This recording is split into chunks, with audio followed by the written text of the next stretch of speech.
to Storytime in Seacliff. We have an interesting book. I just got it. It's called Eyes That Speak to the Stars. I don't know what it's about. All right. The other day, when my grandpa picked me up from school, I didn't run in for a hug the way I usually do. I stared at my toes where it was safe. "What's wrong?" my grandpa asked, and all my hurt tumbled out. Kurt drew a picture of my friends, all our friends, and he pointed at a person with eyes like two lines stretched across his face, and he said, "This one is you." But it didn't look like me at all. When we got home, my grandpa took me to the front of the mirror and he said, "Your eyes rise to the skies and they speak to the stars. The comets and the constellations, they show you their secrets. And your eyes can see into the future, just like mine." Well, Grandpa's eyes that rise to the sky and speak to the stars are filled with all sorts of surprises he can't wait to give me. He lifts me high above his head and he said, "Ready for takeoff." And we run through the house and we're headed toward the heavens. His eyes are shining like runway lights at an airport. "Lift your arms, my son. You're going to soar above the clouds." Well, Grandpa always looks up and his eyes are just like mine. Oh, and sure enough, the eyes rise to the sky and they speak to the stars all the way in the distance. They're looking at the world through lenses of time. The voices of ancestors whisper in his ear. And sure enough, there are miracles, wonderful, beautiful, merry, merry times. Well, my grandpa has an answer for every question that I ask. And when I hug him good night, he takes my chin in his hands and he looks at me and he says that I have all the answers that I need. He holds me up high and his eyes are like mine and they're like my little brother's. My little brother's eyes rise up to the sky and they speak to the stars too. I grow maybe an inch waiting for him to wake up. And when he does, he laughs and laughs, sure enough. And out we go. He looks up at the sky and the two of us, we look up as far as we can see and we see the sun and the stars.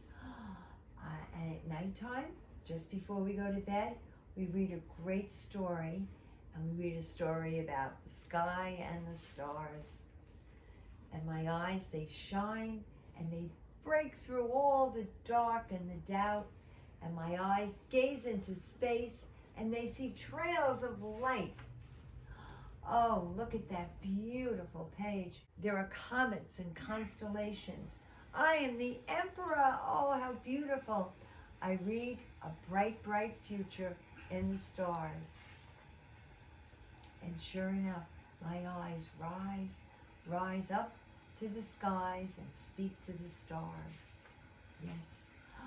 Oh, and sure enough, everything is so beautiful, beautiful.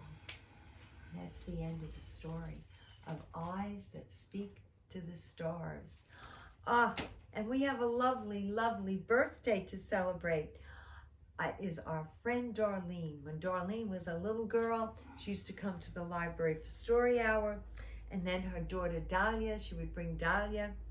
And now we're going to celebrate Darlene's birthday. I'm sure her mom, Diane, and her dad, Glenn, and Mike, her husband, and Dahlia, and her brothers, Jonathan and Brian, I'm sure they all gathered to wish her a happy birthday, or will wish her a happy birthday. And we are going to do the same, but on a very, very small level. Here it is. Yesterday our cake was chocolate. We don't know what today's cake for Darlene is going to be. Let me check it out. It's Molly, Alice, and Jolene. These are the chocolate. We always start with chocolate.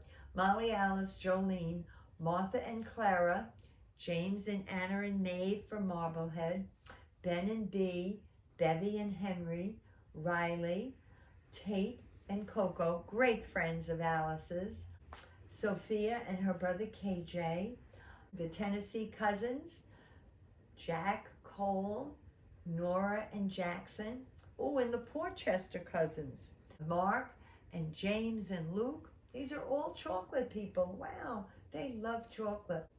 For vanilla, we have Lucy, great friend of Jolene's, and Teddy also. Oh, Rocky and Ethan, great friends of Molly's. Joseph and Christopher, Harris and Maya, Malia, Akash, Bruce and Max, Jude and Zoe, Patrick and Hannah. Oh, Nora and Carson from Philadelphia. Wow, it looks very close. It's 17 for chocolate and 17 for vanilla. Whoa, Darlene, you've got a perfectly divided cake. Half vanilla and half chocolate. Let's sing. Let's sing to Darlene. Happy birthday to you. Happy birthday to you. Happy birthday, dear Darlene. Happy birthday to you. Very nice. All right. Thank you, Oberon, for your help. And thank you, cameraman Dan. And remember, I love you all very, very much.